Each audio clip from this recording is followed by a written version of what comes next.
Работа на республиканском стадионе бурлит и на центральном, и на запасном поле. К своему вековому юбилею республика получит дорогой подарок – мировой форум по бенди на суперсовременной площадке.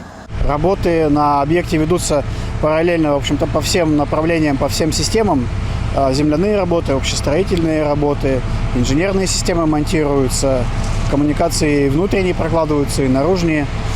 Сегодня, как вы видите, готовится основание запасного поля под будущую укладку айсматов, так называемых. И сегодня же начат монтаж мачт освещения. Всего на центральном и запасном полях установят 8 мачт освещения по 50 метров. На каждой закрепят по 70 мощных светодиодных фонарей. Если врубить все вместе, ночью будет светло, как днем. Обе площадки сделают многофункциональными. Искусственный лед наморозят поверх искусственной травы.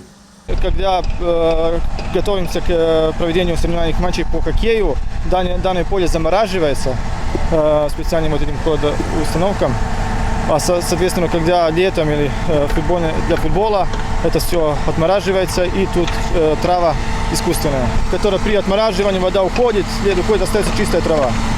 На самом стадионе уже готов монолитный каркас и западной трибуны. Идут работы по устройству навеса, прокладке инженерных систем и внутренней отделки. Вместе с тем остаются вопросы по использованию соседней частной территории, где когда-то хотели и не смогли построить бизнес-центр Куратов. Сегодня здесь огромный котлован с водой, сваи и арматура. Далеко не лучшая картинка для участников и гостей мирового форума по бенди.